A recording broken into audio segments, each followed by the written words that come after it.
உமது கோலினால் மே தொருளோம் உமது கோலினால் மே தொருளோம் உமது கோலினால் மே தருளோம் உமது கோலினால் மே தருளோம்.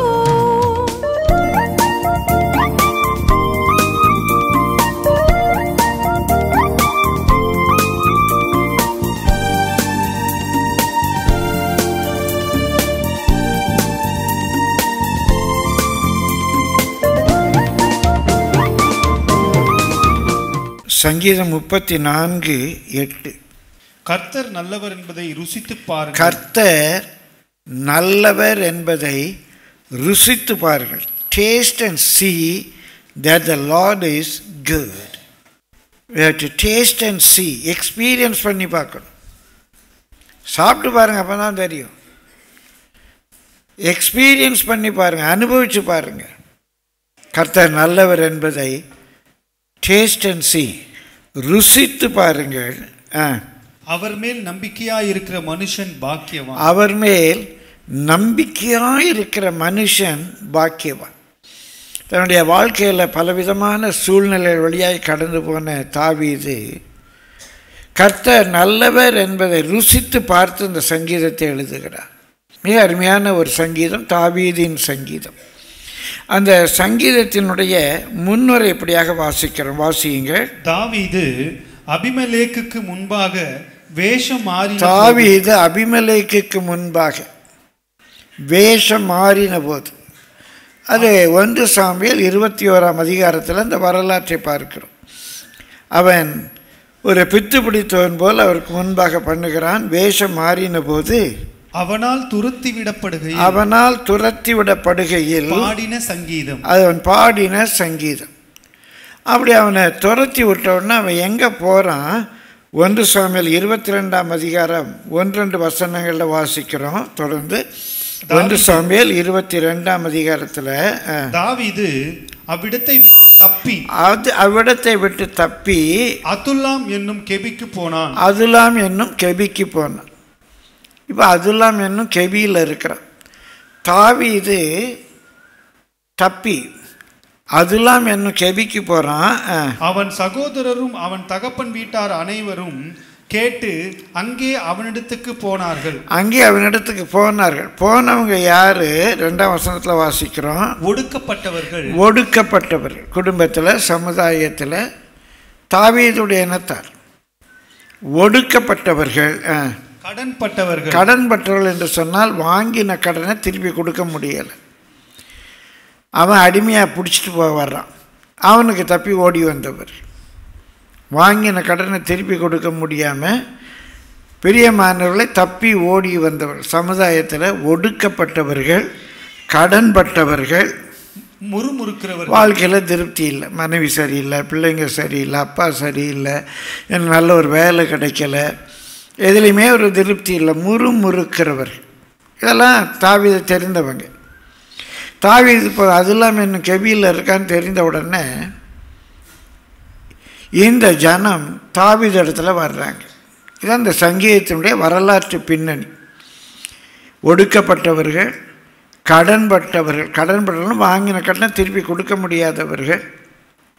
பிரியமானவர்களே, முறுமுறுக்கள் என்று சொன்னால் எதுவுமே திருப்தி இல்லை, அவங்களுக்கு எதுவுமே சரியில்லை, வாழ முடியலை. முறுமுறுக்கிறவர்கள் அவன்லாம் அவனிடத்துல வந்து சேர்றாங்க. அவனோட கூடிக்கொண்டார்கள். அவன் அவர்களுக்கு தலைவனானான். இந்த பிரகாரமாக ஏறக்குறைய 400 பேர் அவனோடு இருந்தார்கள். அப்படி ஒரு கிட்டத்தட்ட ஒரு 400 பேர், 1 2 3 10 20 30ன்னு சொல்லி அங்கே அவன் கூட ஒரு 400 பேர் கூடிட்டாங்க. இவங்கெல்லாம் தாவீதுக்கு வருஷம் உதவி செய்கிற கூட்டம் அல்ல, நொறுக்கப்பட்டவர். பிரியமானவர்களே, 1ஆம் வசனத்தில் வாசிக்கிறோம்.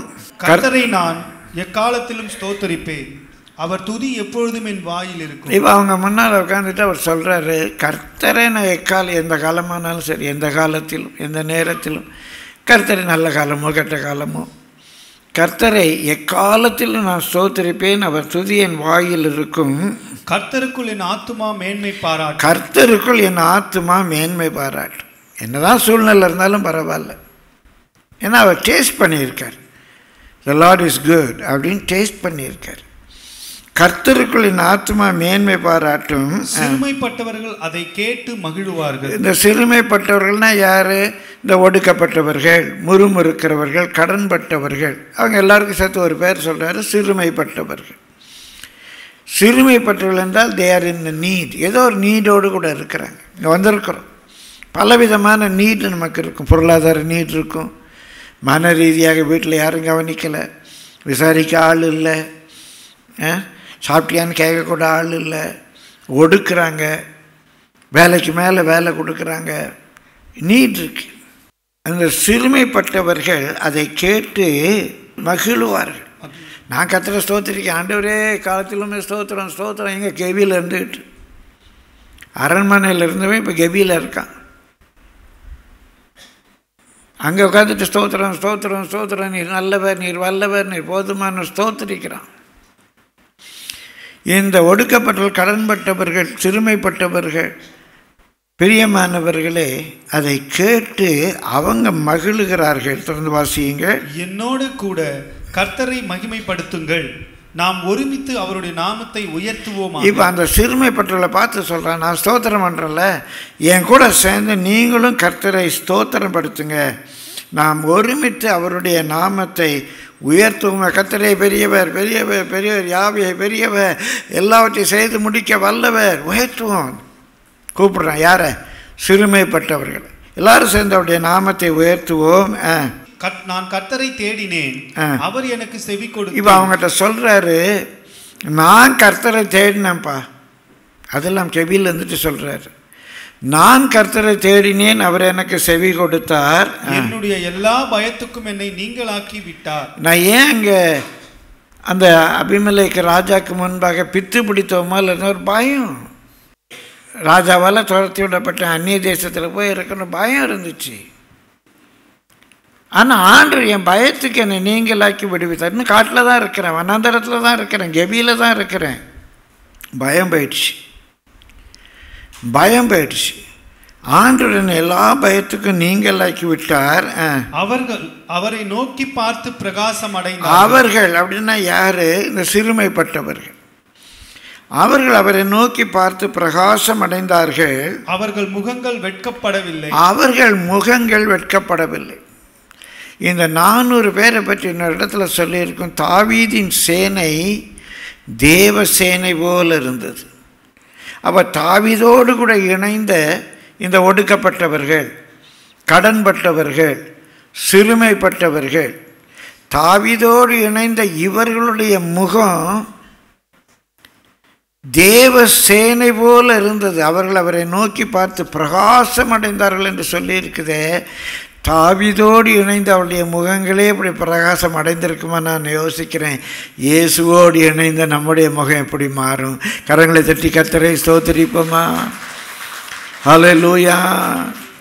அவர்கள் முகங்கள் பிரகாசம் அடைந்த, அவர் நம்முடைய முகத்துக்கு ரட்சிப்பானவர். Taste and see the Lord is good.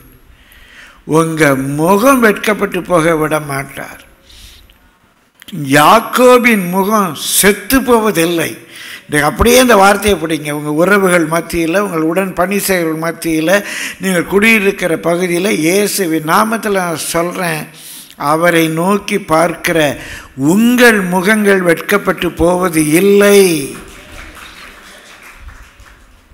எல்லாரும் யோசித்தாங்க, என்ன இப்படி அல்லேலூயா கொடுத்து போயிட்டுருக்காங்களே, போய் அந்த இந்த பெந்தகோஸ்து சபைக்கு போயிட்டுருக்காங்க. எவ்வளோ பெரிய சபை இருந்தோம், இவ்வளோ பெரிய ஸ்தாபன சபையில் இருந்தவங்க ஏசுன்னு சொல்லி எங்கேயோ போயிட்டுருக்காங்களே அப்படின்னு 4 பேர் 4 வார்த்தை சொல்லலாம். 4 பேர் 40 பேர் சொல்லலாம், 400 பேர் சொல்லலாம்.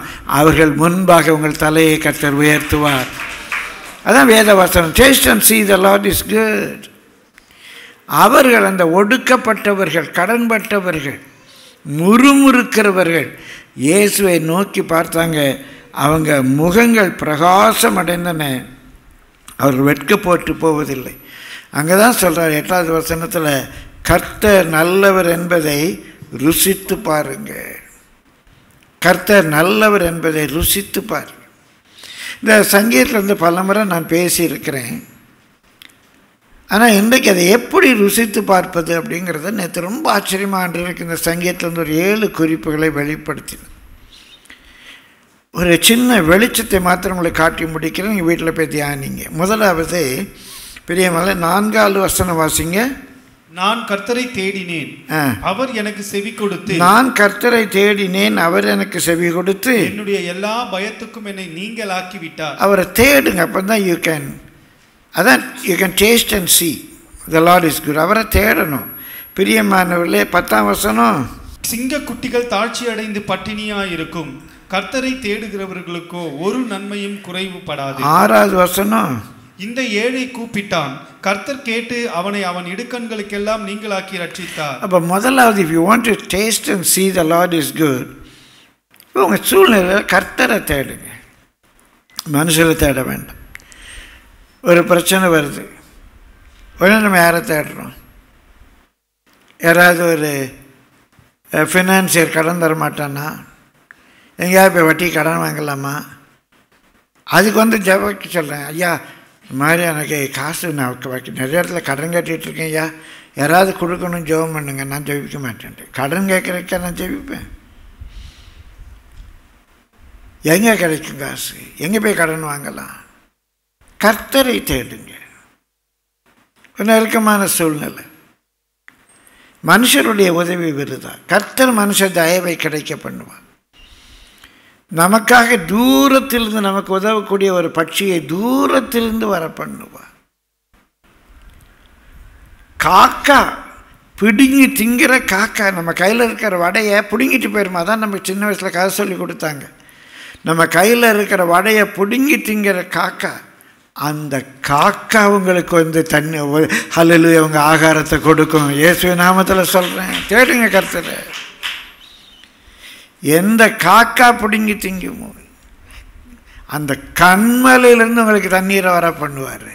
அந்த தெய்வத்தை தான் நம்ம ஆராதிக்கிறோம். ஊற்று தண்ணீர் நமக்கு புரியுது, ஆற்று தண்ணீர் நமக்கு புரியுது, ஏரி குளத்து தண்ணீர் புரியுது. ஐயா, என் தேவன் ஊற்று தண்ணீரையும் தருவார், ஆற்று தண்ணீரையும் தருவார், கிணற்று தண்ணீரையும் தருவார், குளத்து தண்ணீரையும் தருவார். பிரியமானவர்களே, கண்மலையிலிருந்தும் தண்ணீரை தருவார். தேடுங்க. நம்ம உடனே யாரும் தேடுறோம்? மனுஷரை தேடுறோம். இவங்க அதை செய்ய மாட்டாங்களா, அவங்க அதை செய்ய மாட்டாங்க. மனுஷ உதவி வேண்டான்னு சொல்லலை. கர்த்தர் தயவு கிடைக்க பண்ணுவா. உங்கள் தேவைகளை ஆச்சரியமாய் கர்த்தர் சந்திப்பா. பிரியமானவர்கள், அப்படி விசுவாசிக்கிற கர்த்தரை தேடுகிறவர்கள் ஒருபோதும் கடனுக்குள்ளே போக மாட்டாங்க. கடன் என்பதே அவிசுவாசத்தினுடைய அடையாளம். கர்த்தர் எனக்கு உதவி செய்யாததுனால கடன் வாங்குகிறேன்.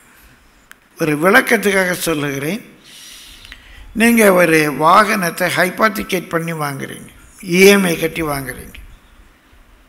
அதை கடன் என்று சொல்ல முடியாது. ஒரு ஃபினான்ஷியல், ஒரு பொருளாதார வழி. அந்த பொருள் அவனுக்கு சொந்தம், நீங்கள் இஎம்ஐ கட்டுறீங்க. கட்டுறன்னா அவன் பொருளை எடுத்துக்கிறான். ஆனால் அடிமைத்தனம் படுகிற கடன் அது அவிசுவாசத்தின் அடையாளம்.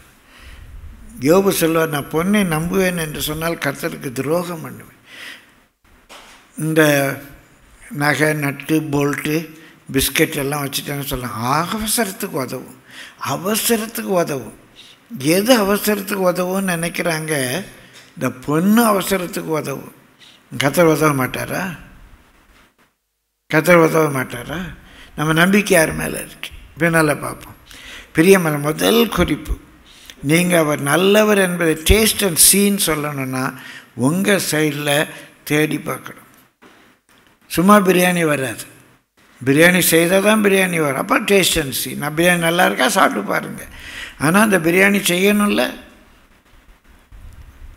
பிரியமானவர்கள், அதே போல் கர்த்தரை தேட வேண்டும். தேடினால் அவர் எவ்வளோ நல்லவர் என்பதை நம்முடைய வாழ்க்கையில் நாம் ருசித்து பார்க்க முடியும். ரெண்டாவது, கர்த்தர் நல்லவர் என்று ருசித்து பார்க்க வேண்டும் என்றால் 7ஆம் வசனம் வாசியுங்கள். கர்த்தருடைய தூதன் அவருக்கு பயந்தவர்களை சூழ பாளையம் இறங்கி அவர்களை விடுவிக்கிறார். 9ஆம் வசனம் கூட வாசிங்க. கர்த்தருடைய பரிசுத்தவான்களே அவருக்கு பயந்திருங்கள், அவருக்கு பயந்தவர்களுக்கு குறைவில்லை. 11ஆம் வசனம் வாசிங்க. பிள்ளைகளே வந்து எனக்கு செவி கொடுங்கள், கர்த்தருக்கு பயப்படுதலை உங்களுக்கு போதிப்பேன். கர்த்தருக்கு பயப்படுகிற பயம். பிரியமான இன்றைக்கெல்லாம் என்ன கர்த்தர் பூச்சாண்டியா, கர்த்தருக்கு பயப்படணுமாங்கிறாங்க. அந்த ரெவரன்ஷியல் ஃபியர். அவர் தகப்பன் தான், தகப்பனுக்கும் நம்ம பயப்படணும், தகப்பனுக்கும் நம்ம பயப்படணும். நமக்கு மேலே இருக்கிற அதிகாரிகளுக்கு நம்ம பயப்படணும். அந்த பயம் என்பது பேய் பிசாசை பார்த்து பயப்படுகிற பயம் அல்ல, ரெவரன்ஸ். எங்கள் ஆஃபீஸில் பிந்தி பண்ணால் கேட்பாங்களேங்கிற பயம் இருக்கணும். அடிக்கடி பிந்தி பண்ணால் வேலையிலேருந்து நீக்கிடுவாங்களேங்கிற பயம் இருக்கணும். நான் ஆராதனைக்கு பிந்தி வந்து ஆண்டவர் ஏற்றுக்குவாரா அப்படிங்கிற பயம் இருக்கணும். அடிக்கடி பிந்தி பண்ணால் என்னை தள்ளி விட்டுருவாரோ அப்படிங்கிற பயம் இருக்கணும். ஒரு ரெவரன்ஸ். பிரியமானவர்களே, பயபக்தி, கர்த்தருக்கு பயப்படுகிற பயம், அதான் ஞானத்தின் ஆரம்பம். நம்ம மாத்திரம் அந்த கர்த்தரனை காண்கிறார், கர்த்தரை பெரியப்படுத்தணும், கர்த்தருடைய கற்பனைகளை கீழ்ப்படியணும். இந்த ஒரு பயம் இருந்தாலே நமக்கு ஞானம் வந்துடும், ஞானமாக நடந்துக்குவோம். இன்றைக்கி அநேகர் ஞானமாக நடக்க முடியாததற்கு காரணம் அவர்களுக்கு கர்த்தருக்கு பயப்படுகிற பயம் இல்லை. கர்த்தருக்கு பயப்படுகிற பயம் இல்லை. பிரியமானவர்களே, இப்போ நான் ஊழியத்தை செய்கிறேன், காலை ஜெபம், எத்தனை மணிக்கு நான் வரணும்? விசுவாசிங்க 5 மணிக்கு வர்றாங்க, அதுக்குள்ளே வர்றாங்க. அப்போ நான் அதுக்கு முன்னால் இருக்கணும். ஒரு பயம் எப்படி ஓடி வரும்? நம்முடைய வாழ்க்கையில் இந்த பயம் வேணும். நான் பிந்திடக்கூடாது. ஆண்டவருடைய சமூகம் எப்படி உட்காரணும்? பிரியமானவர்களே, இன்றைக்கு அநேகருடைய வாழ்க்கையில் கர்த்தருக்கு பயப்படுகிற பயம் இல்லை. இப்போ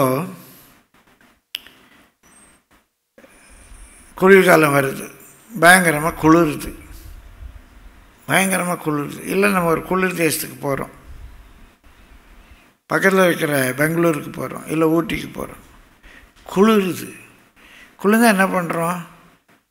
ஒரு ஷால் வச்சு மூடிக்கிறோம், இல்லைன்னா ஒரு ஸ்வெட்டர் போட்டுக்கிறோம். இப்போ சொல்ல, ஏங்க வெளியே உட்காந்துருக்கீங்க? குளிருது. குளிருதுன்னா வெளியே குளிர்ந்தால் என்ன பண்ணுவோம்? நம்ம தான் நம்மளை ப்ரொடெக்ட் பண்ணிக்காக வெளியே போய் உட்காடுறோம். அப்போ அந்த மைண்ட் செட் பாருங்கள். எனக்கு இந்த குளிர் தாங்க முடியல, சரி ஒரு சின்ன ஷால் வச்சு முடிக்கிறது, நகை வெளியே போய் உட்காரலாமா? அப்போ நமக்கு ஊருக்கு விழுந்துச்சுன்னா என்ன பண்ணுறது? நம்ம தான் நம்மளை ப்ரொடெக்ட் பண்ணிக்குவோம். விளக்கத்துக்காக சொல்கிறேன். இந்த கர்த்தருக்கு பயந்த பயம் இருந்துச்சுன்னா தூதர்கள் அவளை சூழ பாளையம் இறங்கி அவளை விடுவிப்பார். ஆண்டவர் நம்மளை சுற்றி காத்துக்குவார். அந்த பயம் மட்டும் வேணும். கர்த்தருக்கு பயப்படுகிற பயம் இருக்குமானால் நன்மை ஒன்றும் குறைபடுவதில்லை. கர்த்தருடைய அவருக்கு பயந்துருங்கள், அவருடைய பயந்தவர்களுக்கு குறைவு இல்லை. ஒரு முறை ஏசியில் யார் யாருக்கு குறைவு இல்லை? சிங்கக்குட்டிகள் தாழ்ச்சி அடைந்து பட்டினியாக இருக்கும். கர்த்தரை தேடுவர்களுக்கோ ஒரு நன்மையும் குறையப்படாது. யாருக்கு குறையப்படாது? கர்த்தருக்கு பயந்தவர்களுக்கு. ஐயோ சாமி அடிப்பார் சாமி, அந்த பயம் இல்லை. கர்த்தருக்கு பயப்படுகிற பயம்னா என்ன? ஒரு வசனம் சுட்டி காட்டி கடந்து போகிறேன். உபாகமம் 10ஆம் அதிகாரம் 12ஆம் வசனம் வாசியுங்கள். உபாகமம் 10:12. இப்போது இஸ்ரவேலே, நீ உன் தேவனாகிய கர்த்தருக்கு பயந்து அவர் வழிகளில் எல்லாம் நடந்து அவரிடத்தில் அன்பு கூர்ந்து உன் முழு இருதயத்தோடும் உன் முழு ஆத்மாவோடும் உன் தேவனாகிய கர்த்தரை சேவித்து. அவரிடத்தில் அன்பு கூறுகிறோம் என்றாலே அதுக்கு அடையாளம் அவருக்கு பயப்படுறது, அவருக்கு ரெவரன்ஷியலாக இருக்குது. எங்கள் அப்பா தான் ரொம்ப அன்பாக இருப்பாங்க. நான் அடித்தது கிடையாது, திட்டினது கிடையாது. ஆனால் எனக்கு விவரம் தெரிந்த வரைக்கும் எங்கள் அப்பா நின்று நான் அவங்ககிட்ட உட்கார்ந்து பேசினதில்லை. எங்கள் அப்பா நிற்கும்போது அவங்ககிட்ட உட்கார்ந்து நான் பதில் சொன்னதில்லை. இப்போ அப்பானாலும் நமக்கு ஒரு ரெவரன்ஸ் வேணும் இல்லையா? அப்பானாலும் நம்ம மதிக்கணும்ல, அப்பாவுக்கு பயப்படணும்ல, அப்பாவுடைய வார்த்தைகள் கீழ்ப்படியணும் இல்லையா? அப்போ இவர் அப்பா தான், ஆனால் பரலோக அப்பா. Father in heaven. Father in ஹெவனில் ஹெவன்லி ஃபாதர், பரலோகத்தில் இருக்கிற பிதா இல்லை, பரலோக பிதா. அப்போ நான் என்ன மாதிரி ரெவரன்ஸ் காட்டணும்? சபையில் உட்கார்ந்து அவர் சமூகத்தில் உட்கார்ந்துருக்கும்போது எப்படி இருக்கணும்? இதுதான் நம்முடைய வாழ்க்கையில் அவர் நல்லவர் என்பதை ருசித்து பார்க்க முடியும். முதலாவது அவரை தேடணும், ரெண்டாவது அவர் மேலே ஒரு பயம் இருக்கணும், மூன்றாவது 8ஆம் வசனம் திரும்ப வாசியுங்கள். கர்த்தர் நல்லவர் என்பதை ருசித்து பாருங்கள், அவர் மேல் நம்பிக்கையாக இருக்கிற மனுஷன் பாக்கியவான். மூன்றாவது அவர் மேலே எந்த சூழ்நிலை இருந்தாலும் சரி. இது யார்? அதுலாம் என்னும் கெவியில் இருக்கிற தாவீது சொல்கிறான். யார்கிட்ட சொல்கிறான்? அந்த சிறுமைப்பட்டவர்களை பார்த்து சொல்கிறான். கர்த்தர் மேலே நம்பிக்கையாக இருக்கிற மனுஷன் பாக்கியவான். கடைசி வசனம் கூட அப்படி தான் முடிக்கிறார். வாசியுங்கள் 22. கர்த்தர் தமது ஊழியக்காரரின் ஆத்துமாவை மீட்டுக் கொள்ளுகிறார், அவரை நம்புகிற ஒருவன் மேலும் குற்றம் சுமராது. என்ன வேண்டுமானாலும் சூழ்நிலை வரட்டும், அவரை நம்புகிறவன் மேலே குற்றம் சுமராது. நீதி அடிபட்டு போட்டோம், அநியாயமாய் உன்னை குற்றப்படுத்தட்டும், நீ மாத்திரம் கர்த்தரை நம்பி இருப்பாயான எல்லா சூழ்நிலையிலையும் அந்த அக்கினியில் தூக்கி போட்டாலும் சரி, சிங்கக்கபியில் போட்டாலும் சரி, ராஜாவனை காட்டுக்கு துரத்தி விட்டாலும் சரி, பிரியமானவர்களே, அவர் மேல் நம்பிக்கையாக இருக்கிற மனுஷன், அவர் மேல் நம்பிக்கையாக இருக்கிற மனுஷன், அவன் மேலே குற்றம் சுமராது. நான் தாழ்மையாக சொல்கிறேன், சவுலும் அபிஷேகம் பண்ணப்பட்டவன் தான்.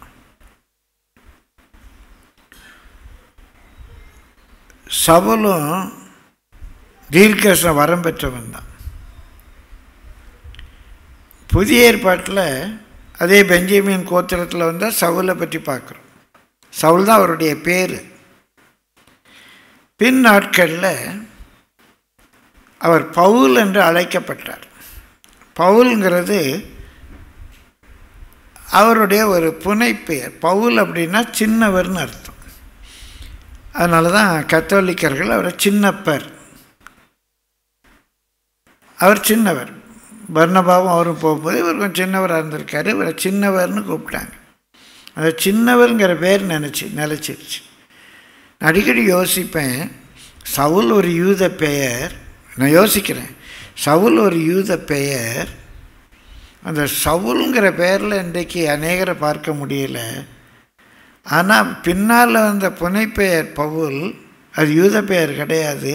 ஆனால் பவுல், பால் அந்த பெயர் வைக்கிறாங்க. ஏன் சால்னு வைக்க மாட்டேங்கிறாங்க? இருக்கலாம், எனக்கு தெரியல, கிறிஸ்தவர்கள் மத்தியில். ஆனால் எத்தனையோ பிழைகள் தவறுகள் வாழ்க்கையில் செய்தாலும் எத்தனை பேர் டேவிடுங்கிற பெயரை வைக்கிறாங்க, எத்தனை பேர் டேவிடுங்கிற பெயரை வைக்கிறாங்க.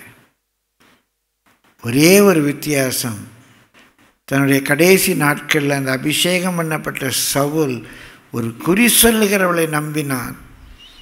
எல்லா நெருக்கத்தின் மத்தியிலையும் தாவீது கர்த்தரை நம்பினான். அதாங்க பெரிய. கரங்களை தட்டி கர்த்தரை ஸ்தோத்திரிப்போமா. ரெண்டு பேரும் அபிஷேகம் பண்ணப்பட்டவர்கள் தான். அபிஷேகம் பண்ணப்பட்ட சவுல் கடைசியில் யாரை நம்பினா?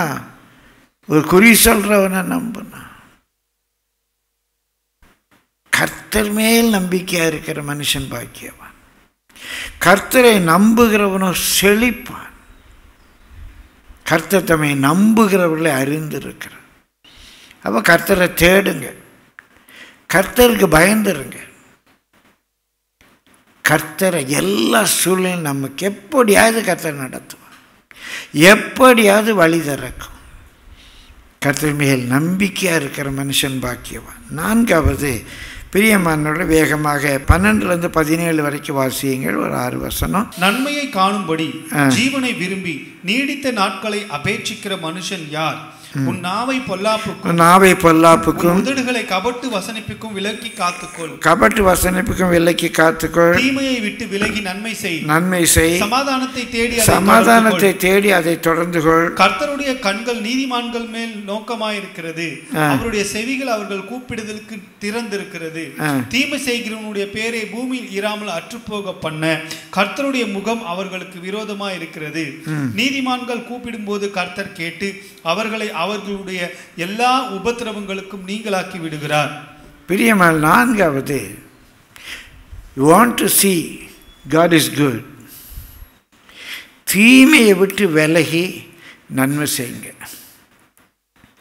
தீமைக்கு உடன் கூட்டாளியாக இராதீங்க. பொய் பேசிக்கிட்டு, கபட்டு வசனிப்பை பேசிக்கிட்டு, உள்ள ஒன்று வச்சுட்டு வெளியே ஒரு வேஷம் போட்டுக்கிட்டு, பிரியமானவர்களே, சண்டையை தேடி எல்லா சூழ்நிலையிலும் நம்முடைய வார்த்தைகளால் மற்றவங்களை காயப்படுத்தி கொத்தி கொதறி இப்படிலாம் இல்லாமல் சமாதானத்தை தேடி ஒரு நல்ல ஒரு வாழ்க்கை, நன்மை செய்கிற ஒரு வாழ்க்கையை தேடுங்க. You can see the Lord is good. You can taste and see the Lord is good. பிரியமானவர்களே, ஒரு வழக்க சொல்லுண்டு. சில ஏதாவது ஒரு காரணத்தை வச்சு சண்டை போடுவாங்களாம். சிலர் எப்படியா ஏதாவது ஒரு காரணத்தை வச்சு சண்டை போடுவாங்களாம். இன்னும் ஒரு சிலர் இருக்காங்க, சண்டை போடுறதுக்குன்னே ஏதாவது ஒரு காரணத்தை தேடுவாங்களாம். சில ஏதோ ஒரு காரணம், ஹஸ்பண்ட் இப்படி சொல்லிட்டாரு, இல்லை இப்படி மனைவி சொல்லிட்டாங்க, ஏதோ ஒரு காரணம், அந்த காரணத்தை வச்சு சண்டை போடுவாங்க. ஏன் இப்படி பேசுன, நீ ஏன் இப்படி செய்த, நீ ஏன் இப்படி பண்ண, இப்படி ஏதோ ஒரு காரணம் இருக்கும். அது சின்ன காரணமோ பெரிய காரணமோ சரியான காரணமோ தப்பான காரணமோ ஒரு காரணத்தை வச்சு சண்டை போடுவாங்க. இன்னும் ஒரு சிலர் இருக்கிறாங்க, சண்டைக்குன்னே ஒரு காரணத்தை தேடுவாங்க. எப்படியாவது சண்டை வலிக்கணும், என்னத்தை வச்சு சண்டை வலிக்கலாம். நின்னா தப்பு, உட்கார்ந்தா தப்பு. பிரியமானவர்களே,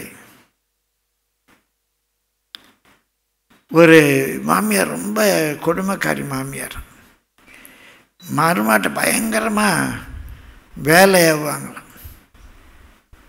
அப்புறம் வயசாச்சு, திடீர்னு ஸ்ட்ரோக் வந்து படுக்க ஆகிட்டாங்க. இந்த மருமக விழுந்து பார்க்குறேன். இப்பவும் அவங்களுக்குள்ள அந்த கொடுமை நேச்சர். அவங்களுக்கு ஒரு கை வராது, ஒரு கால் வராது, பேச முடியாது. அந்த மருமக கொண்டு பாலை வைப்பாலும், பால் வச்சுட்டு அவள் திரும்பினா அடுத்த கை வச்சு பாலை கீழே தட்டி விட்டுருப்பான். அதுக்கு ஒரு சந்தோஷம். அவள் வரணும், அந்த இடத்த பெருக்கணும், அவளுக்கு திரும்ப ஒரு பால் போட்டு கொண்டு வரணும், அதை துடைக்கணும், அவளுக்கு ஒரு வேலை கொடுக்கணும். அதில் அவங்களுக்கு ஒரு சந்தோஷம். கொடுமை. பிரியமானவர்களே, சண்டை போடுறதுக்குன்னே காரணத்தை தேடுறவங்க, நீங்கள் தீமையை விட்டு விலகி நன்மை செய்யுங்க. சமாதானத்தை தேடுங்க. சமாதானத்தின் ஆக்கினை என் மேல் விழுந்து, சமாதானத்தை உண்டு பண்ணும் ஆக்கினை என் மேல் விழுந்தது அப்படிங்கிற மாதிரி அந்த பனிஷ்மெண்ட்டை ஏற்றுக்கோங்க. கர்த்தர் நல்லவர் என்பதை உங்கள் வாழ்க்கையில் ருசித்து பார்க்க முடியும். தீமைக்கு ஏற்று நிற்காதீங்க, பல்லுக்கு பல் அப்படி நிற்காதீங்க. ஒரு கன்னத்தை இறந்தால் மறு கன்னத்தை காட்டிட்டு போயிட்டே இருங்க. You can see that the Lord is good in your life. கர்த்தர் நல்லவர் என்பதை ருசித்து பார்க்க முடியும். ரொம்ப அருமையான, எனக்கு பிரியமானவர்களே, நேற்று இரவு முழுவதும் இந்த குறிப்பை பெண்ணாத்திட்டு, ஆண்டவரே எனக்கு இந்த என்ன அருமையாக இருக்குது, எல்லா சூழ்நிலையுமே தேட எனக்கு உதவி செய்யும், உமக்கு பயப்படுகிற ஒரு வாழ்க்கையை எனக்கு தாரும். பிரியமானவர்களே, கர்த்தருடைய அவரை நம்ப எனக்கு கிருபை தார். கர்த்தர் தீமையை விட்டு விலகி நன்மையை சார்ந்து கொள்ள உதவி செய்யும். 5வது 19ஆம் வசனம் வாசியுங்கள். நீதிமானுக்கு வரும் துன்பங்கள் அநேகமாயிருக்கும். நீதிமானுக்கு வரும் துன்பங்கள் அநேகமாயிருக்கும். கர்த்தர் அவைகள் எல்லாவற்றிலும் நின்று அவனை விடுவிப்பார். நமக்கு நிறைய துன்பங்கள் வரும். நீதிமானுக்கு வரும் துன்பங்கள் அநேகமாக இருக்கும். 15ஆம் வசனம் கூட வாசியுங்க. கர்த்தருடைய கண்கள் நீதிமான்கள் மேல் நோக்கமாயிருக்கிறது. துன்பம் வந்தாலும் கர்த்தருடைய கண் என் மேலே வைக்கப்படும். இந்த நீதிமான் நீதிமான் நீதிமான் என்பது வெறும் சன்மார்க்க வாழ்க்கை அல்ல. த ரைச்சியஸ், த ஜஸ்ட், அதனுடைய பொருள் what is right for God is right for me, what is wrong for God is wrong for me. தேவனுக்கு எது சரியோ அது எனக்கு சரி, தேவனுக்கு எது தப்போ அது எனக்கு தப்பு. அவன் தான் நீதிமான். பலமுறை சொல்லியிருக்கேன். ஆபிரகாம் தேவன் விசுவாசித்ததை விசுவாசிக்கிறான். 75 வயசாக்கி குழந்தை இல்லை, 75 வயசில் எனக்கு குழந்தைய தருவேன்னு சொல்கிறாரு. சொல்லி ஒரு 10 வருஷம் ஆச்சு, 85 வயசு ஆச்சு, அவனுக்கு குழந்தை கிடைக்கல. அவன் ஆகாரம் சேர்த்துக்கிட்டான். பிரியமானவர்களே, இப்போ இன்னொரு 15 வருஷம் கழித்து ஆண்டவர் திரும்ப வந்து உனக்கு நான் சாராள் மூலமாக ஒரு குழந்தை தருவேங்கிறார். ஆண்டவர் என்ன சொல்கிறாரு? உனக்கு சாராள் மூலமாக குழந்தை தருவேன். அப்போ ஆண்டவர்கிட்ட அவன் என்ன சொல்கிறான்? ஆண்டவரே, இஸ்மவேல் உமக்கு முன்பாக பிழைப்பானாங்க. ஆண்டவருடைய ஸ்டாண்ட் என்ன? உனக்கு சாராள் மூலமாக ஒரு குழந்தை தருவேன். அவன் ஆண்மையை இழந்து போயிட்டான். 100 வயசு அவனுக்கு 40, 50, 70, 80 இருந்த ஆண்மை கூட இன்றைக்கு அவனுக்கு இல்லை. அவன் சரீரம் செத்து போயிடுச்சு, அவனுக்கு தெரியுது. சாராள் முன்பு மலடியாக இருந்தால் இப்போ ஸ்திரீகளுக்கான வழிபாடு, அவளுடைய மாதவிடாயும் நின்று போயிட்டு. மலட்டுத்தன்மை மாத்திரமல்ல, அந்த பெண்களுக்கான அந்த இதே நின்று போயிடுச்சு. இப்போ ஆண்டவர் சொல்கிறேன்னு அவனுக்கு சாராள் மூலமாக ஒரு குழந்தை தருவேங்கிற. அவனால் நம்ப முடியலை. இவனுடைய ஸ்டாண்ட் என்ன? லெட் இஸ்மவேல் லிவ், இஸ்மவேல் உமக்கு முன்பாக பிழைப்பானாக. காடுடைய ஸ்டாண்ட் சாராள் மூலமாக எனக்கு ஒரு குழந்தை தருவேன். ஆபிரகாமுடைய ஸ்டாண்ட் இஸ்மவேல் உமக்கு முன்பாக பிழைப்பானாக. இப்போ ஆபிரகாம் தேவன் அவனை விசுவாசிக்க பண்ணுகிறார். தனக்கு தேவன் சொன்னபடியே சாராள் மூலமாக ஒரு குழந்தை கிடைக்கும் என்று அவன் நம்புகிறான். அவன் விசுவாசத்தினால் வல்லவனானான். அவனுடைய பொட்டன்சி, அவனுடைய ஆண்மை அவனுக்கு திரும்ப வருகிறது.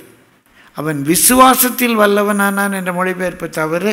அந்த விசுவாசத்தினால் இப்பொழுது ஒரு குழந்தையை பெற்றுக்கொள்ளக்கூடிய ஒரு வல்லமை, ஒரு ஆண்மை அவனுக்கு திரும்ப வருகிறது. அவன் விசுவாசித்தது அவனுக்கு நீதியாக எண்ணப்பட்டது. What is right with God is right with me. இப்போ ஆண்டவர் என்னை பாஸ்ட் ஆகணுங்கிறது ஆண்டவருடைய ஸ்டாண்ட். ஆண்டவரே, நான் எவாஞ்சலிஸ்டாக போகிறேன், ஆண்டவரே நான் மிஷினரியாக போகிறேன், சொல்லப்பட்டிராத இடங்களில் நான் போய் சொல்லணும். மெட்ராஸில் நிறைய சபை இருக்குது ஆண்டவரே. அப்போ ஆண்டவருடைய ஸ்டாண்ட், நான் மெட்ராஸில் ஊழியம் செய்யணும். நான் என்ன சொல்கிறேன்? ஆண்டவரே, நான் ஒரு காட்டுக்கு போகிறேன். அப்போ அது எனக்கு நீதியாக எண்ணப்படாது. நான் ஊழியம் தான் செய்யணும்னு விரும்புகிறேன். ஆண்டவருடைய ஸ்டாண்ட் வேறு, என் ஸ்டாண்டு வேறு. அங்கே நீதிமான் நீதிமான் என்று சொல்லுது. What is right for God is right for me. It's a right standing with God. நான் ஊழியம் செய்கிறேன் என்றால் என்ன செய்கிறேன்? ஆண்டவருக்கு என்ன ஊழியம் தர்றாரோ அந்த ஊழியத்தை செய்கிறேன். நான் பாஸ்டருக்கு தேவ சித்தமானால் நான் பாஸ்டராக இருக்கிறேன். நான் மிஷினரியாக போகிறேன், தேவ சித்தமானால் நான் மிஷினரியாக போகிறேன். நான் மிஷினரியாக போகிறேன் நான் துடிக்க முடியாது. பிரியமானவர்களே, நீதிமானாக இருப்போமான நீதிமானுக்கு வரும் துன்பங்கள் அதிகமாக இருக்கும். ஆனால் ஆண்டவர் ஒருபோதும் நீதிமானை கைவிட மாட்டார். கர்த்தருடைய பரிசுத்த நாமத்துக்கு மகிமை உண்டாவதாக. 6வது 18ஆம் வசனம் வாசிங்க. நொறுங்குண்ட இருதயம் உள்ளவர்களுக்கு கர்த்தர் சமீபமாக இருந்து நறுங்குண்ட ஆவி உள்ளவர்களை ரட்சிக்கிறார். சங்கீதம் 51:17. தேவனுக்கு ஏற்கும் பலிகள் நொறுங்குண்ட ஆவிதான். தேவனுக்கு ஏற்கும் பலிகள் நொறுங்குண்ட ஆவிதான். தேவனே நொறுங்குண்டதும் நறுங்குண்டதுமான இருதயத்தை நீர் புறக்கணீர். ஏசாயா 57:15 சொல்லப்பட்டிருக்கோம். ஏசாயா 57:15. நித்திய வாசியும் பரிசுத்தர் என்கிற நாமம் உள்ளவருமாகிய மகத்துவமும் உன்னதமானவர் சொல்லுகிறார், உன்னதத்திலும் பரிசுத்த ஸ்தலத்திலும் வாசம் பண்ணுகிற நான் பணிந்தவர்களின் ஆவியை உயிர்ப்பிக்கிறதற்கும் நொறுங்கினவர்களின் இருதயத்தை உயிர்ப்பிக்கிறதற்கும் நொறுங்குண்டு பணிந்த ஆவி உள்ளவர்களிடத்திலும் வாசம் பண்ணுகிறேன். பரலோகத்தில் வாசம் பண்ணுகிற தேவன் நொறுங்குண்ட இருதயம் உள்ளவரிடத்திலே வாசம் பண்ணுறாராம். ஏசாயா 66:2 வாசிக்கிறோம். ஏசாயா 66:2, என்னுடைய கரம் இவைகளை எல்லாம் சிருஷ்டித்ததினால் இவைகளெல்லாம் உண்டாயின என்று கர்த்தர் சொல்லுகிறார். ஆனாலும் சிறுமைப்பட்டு ஆவியில் நொறுங்குண்டு என் வசனத்துக்கு நடுங்குகிறவனையே நோக்கி பார்ப்பேன். ஒரு தாழ்மை உள்ள சிந்தை, ஒரு மைண்ட் செட். பெருமை உள்ளவர்களுக்கு தேவன் எதிர்த்து நிற்கிறார். பிரியமானவர்களே, சிலருக்கு பெருமைப்பட ஒன்றுமே இருக்காது, ஆனாலும் ரொம்ப பெருமையாக தாங்க தான் பெரியவங்க மாதிரி. நடையே அப்படி தான் இருக்கும். தங்களை தாழ்த்த நேருக்கு கிருபை கிடையாது. தேவ நாம அது ஒரு சுபாவத்தில் வரணும், நமக்கும் வரணும், நம்முடைய பிள்ளைகளுக்கும் அதை கற்றுக் கொடுக்கணும். ஆவியில் எளிமை உள்ளவர்கள் பாக்கியவான்கள். நேற்று கூட ஒரு அருமையான சகோதரர் நான் இதை பற்றி பேசிக்கிட்டு ஒரு தவறு செய்கிறோம். அந்த தவறுக்கு நம்மளை கண்டிக்கிறாங்க. அப்போ நமக்கு என்ன வரணும்? தாழ்மை வரணும். உடனே பெருமை அப்படி செஞ்சு நிமித்திக்கிட்டு, நீ யாரா என்ன கேட்குறதுக்கு, நான் அப்படி தான் அப்படின்னா ஆண்டவர் பிரியப்படுவாரா?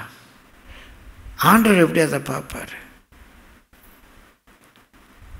நம்முடைய அப்பா அம்மா கண்டிக்கிறாங்க, வேலை ஸ்தலத்தில் கண்டிப்பாங்க, சபையில் கண்டிப்பாங்க, ஸ்கூலில் கண்டிப்பாங்க, டீச்சர்ஸ் திட்டுவாங்க. நம்ம என்ன சரி எதிர்த்து நிற்கிறோமா? தவறு செய்துட்டு, இன்றைக்கி தவறு செய்துட்டே சிலருக்கு சாரி சொல்ல மனசு இல்லை, மன்னிப்பு கேட்க மனசு இல்லை. அந்த ஸ்பிரிட்டு பெருமையான ஸ்பிரிட். உனக்கு எவ்வளவு தான் பைபிள் தெரிஞ்சாலும் சரி, உனக்கு எவ்வளவு தான் பணம் இருந்தாலும் சரி, அறிவு இருந்தாலும் சரி, பிரியமல் எல்லாவற்றையும் கற்று தேறினோன்னா இருந்தாலும் சரி, பெருமை உனக்குள்ளாக இருக்குமானால் தேவன் உனக்கு எதிர்த்து நிற்கிறார். சிங்கம், புலி, கரடி, ஓனாய் உனக்கு எதிர்த்து நின்னா கூட உன்னால் ஜெயிக்க முடியும். தேவன் உனக்கு எதிர்த்து நிற்பார், ஆனால் உன்னால் ஜெயிக்க முடியுமா?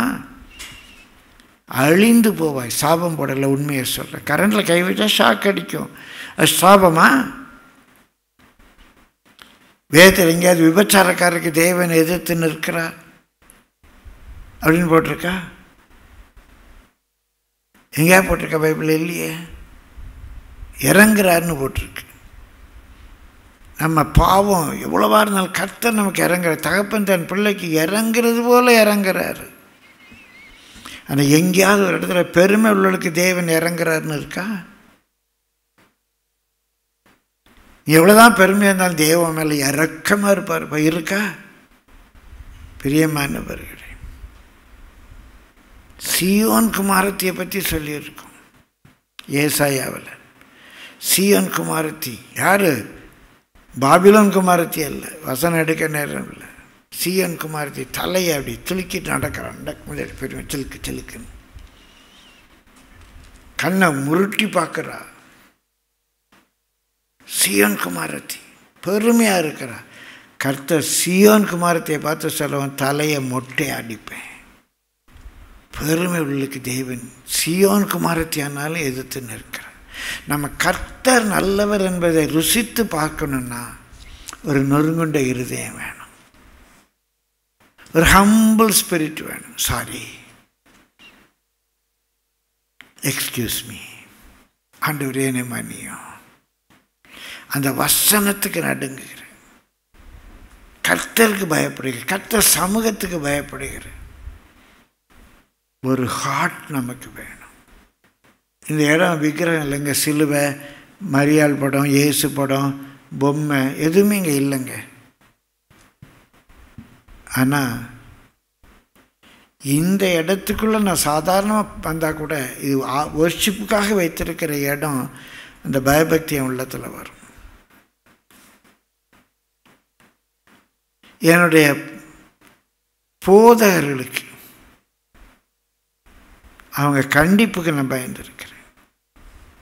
எப்போதும் அந்த ஹார்ட் ஸ்பிரிட், ஒரு சிம்பிள் ஸ்பிரிட், ஒரு புரோக்கன் ஸ்பிரிட்.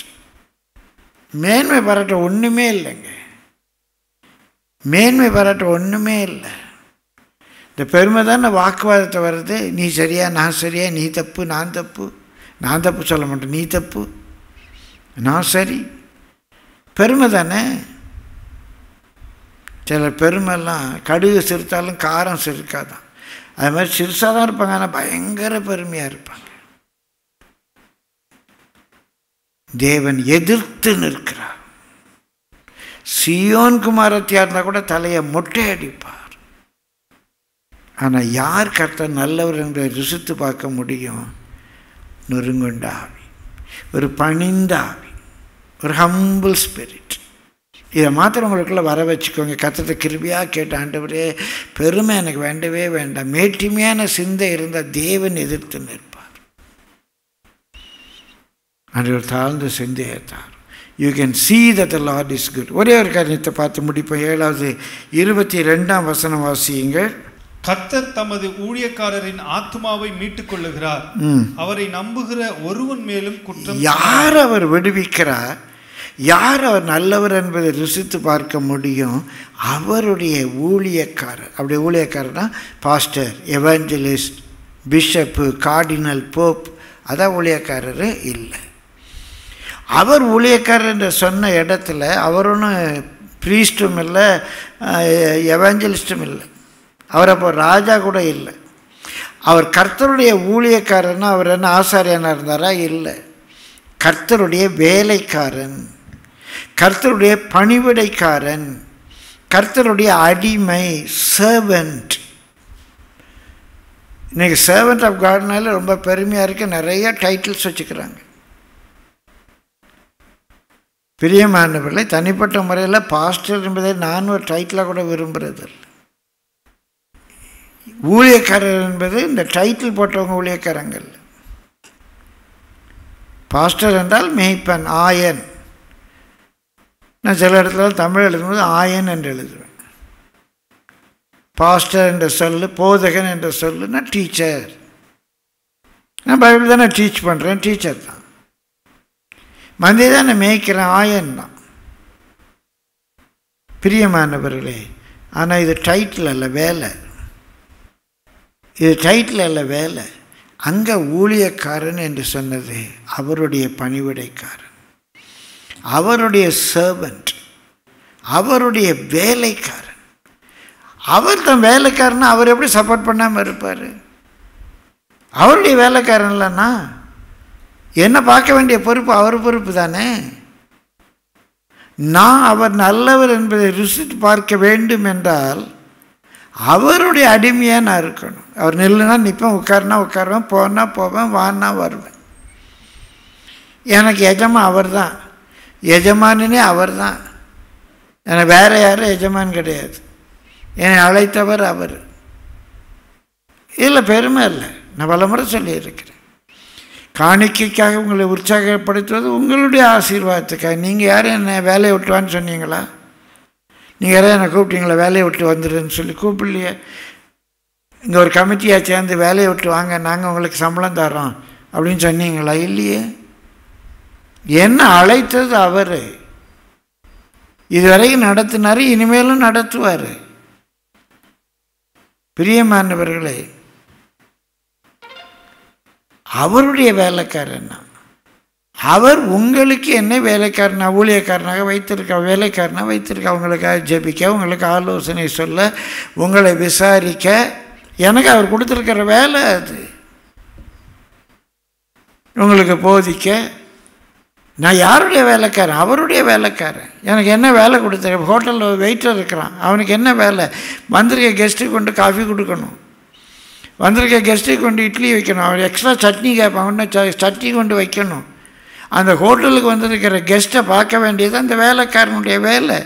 அதே போல் கர்த்தர் இங்கே அனுப்பி வந்திருக்கிற ஆத்துமாக்களை விசாரிக்க வேண்டிய வேலை எனக்கு, என்னுடைய வேலை. அவங்களுக்காக ஜெபம் பண்ணு, ராத்திரி எழுப்பி இவனுக்காக ஜெபம் பண்ணு, இந்த குடும்பத்துக்காக ஜெபம் பண்ணு, இவங்களுக்கு இந்த வசனத்தை எடுத்து போதி, இந்த வசன வெளிச்சத்தை காட்டு. அவர் சொல்கிறாரு, நான் செய்கிறேன். யாருடைய ஹோட்டலில் வேலை பார்க்குறீங்க? யார் சம்பளம் கொடுக்கணும்? முதலாளி சம்பளம் கொடுப்பார். எனக்கு யார் சம்பளம் கொடுக்கணும்? அவர் சம்பளம் கொடுக்கணும். எப்படி சம்பளம் கொடுக்குறாரு அந்த முதலாளி? அவங்க கொடுக்குற காசில் அவனுக்கு கொடுக்குறாரு. ஆண்டவர் எனக்கு என் மூலமாக யார் ஆவிக்குரிய நன்மையை பெறுகிறார்களோ அவர் மூலமாக என் எனக்கு தேவையான சரீரப்பிரகார நன்மையை ஆண்டவர் அனுப்புகிறார். ஆனால் நான் யாருடைய வேலைக்காரன்? அவருடைய வேலைக்காரன். அவருக்கு பிரியமாக நடக்கணும். பிரியமாக இந்த 7 காரியங்கள் என்னோட வீடு ராத்திரியெல்லாம் பேசிகிட்டு இருந்தேன். பல முறை தூக்கத்தில் இருந்துச்சு கூட நான் சொன்னேன், ஆண்டவரே நீர் நல்லவர் என்பதை நான் ருசித்து பார்க்கணுமாண்ணா. எல்லா சூழ்நிலையும் உண்மை தேடணும் ஆண்டவரே. உண்மைக்கு பயந்து இருக்கணும், உண்மை நம்பி இருக்கணும் ஆண்டவரே. ஆண்டவரே தீமைக்கு விரோதமாக தீமை செய்யாமல், தீமையோடு எதிர்த்து நிற்காமல் நான் நன்மை செய்யணும், சமாதானத்தை தேடணும். ஆண்டவரே நீர் என்னை ஆசீர்வதிக்கணும்னா எல்லா சூழ்நிலையிலும் எனக்கு ஒரு நொறுங்குண்ட இருதயத்தை தார், எனக்கு ஒரு நொறுங்குண்ட இருதயத்தை தார். உண்மையில நம்பிக்கையாக இருக்க எனக்கு கிருபை தார். உம்முடைய வேலைக்காரன், நீங்கள் எனக்கு எஜமா, நான் உமக்கு ஆன்சரபிள். அந்த ஒரே ஒரு சிந்தை எனக்கு தரும். என் வாழ்க்கையில் எப்படிப்பட்ட நெருக்கம் வந்தாலும் ஐ can taste and see that the Lord is good. கர்த்தர் நல்லவர் என்பதை எல்லா சூழ்நிலையிலையும் எனக்கு விரோதமாக யுத்தம் எழுப்பினாலும், எனக்கு விரோதமாக ஒரு பாளையம் இறங்கினாலும், பிரியமான அடித்து துரத்தினாலும், எல்லா சூழ்நிலையிலும் என் கர்த்தர் நல்லவர் என்பதை என்னால் ருசித்து பார்க்க முடியும். எல்லா சூழ்நிலையும் கர்த்தர் எனக்கு விடுதலை தருவார். ஒருவேளை நீதிமானுக்கு ஒரு உபத்திரவங்கள் அநேகமாக இருக்கும், அதெல்லாம் எனக்கு வர டெஸ்ட்டு. எனக்கு விரோதமாக ஃபுட்பாலில் ஒரு டீம் விளையாடுது, எனக்கு விரோதமாக கிரிக்கெட்டில் ஒரு டீம் விளையாடுது, எனக்கு விரோதமாக ஹாக்கியில் ஒரு டீம் விளையாடுது. எனக்கு ஜெயம் கொடுக்கிற பிதாவாகிய தேவனுக்கு ஸ்தோத்திரம். கரங்களை தட்டி கர்த்தரை ஸ்தோத்திரிப்போமா. எல்லா சூழ்நிலையும் I can taste and see that the Lord is good.